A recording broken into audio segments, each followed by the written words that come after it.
Já jsem vámi s fakty o hrách CZ a SK a včerejšek jsem strávil tím, že jsem scháněl informace a teorie o nové Mafii 3, o nové hře. Než se pustím do vyprávění toho, co jsem zjistil, tak bych vás chtěl požádat, abyste mě do komentářů napsali, jaký je váš názor na rozšiřování našich témat. Že bychom postovali obrázky s fakty nejenom o hrách, ale třeba i o softwaru, hardwaru. O autech bychom nic nepostovali, jenom prostě co by se týkalo počítače. No a samozřejmě bychom se taky přejmenovali. Děkuji vám za každý názor.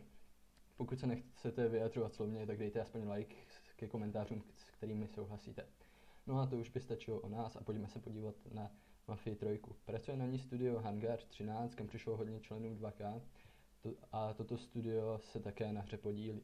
Bude vydána na počítači, PS4 a Xbox One. A jak všichni víte, tak trailer bude představen na německém Gamescomu 5.7.2015.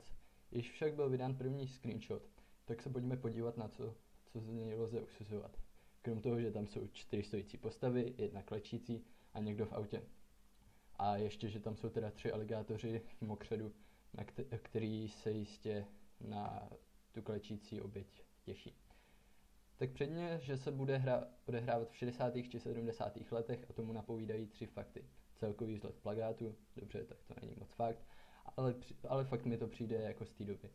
Dále podle vozu a to, že jeden z těch vozů je buď to Mercury Comet z roku 65 až 67, anebo Pointa Catalina z 64. Dále druhá postava zprava je žena s afrem, což do té doby by taky pasovalo.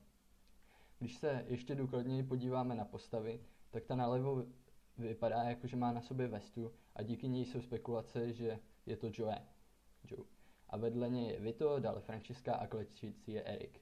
A nebo že by byl klečící byl Vito a bylo to ve skutečnosti úplně jinak? No doufejme, že je to tak, jak jsem řekl poprvé.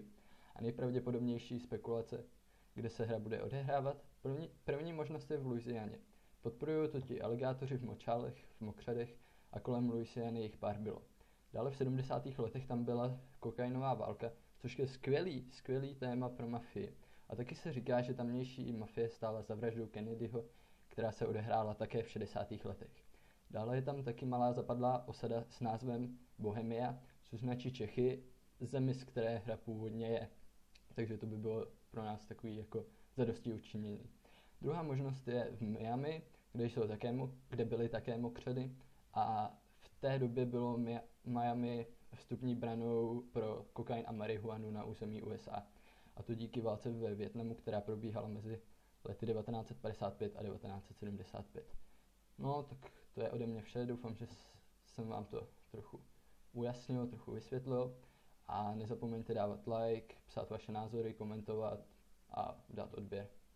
A taky doporučit náš Facebook vašim známým.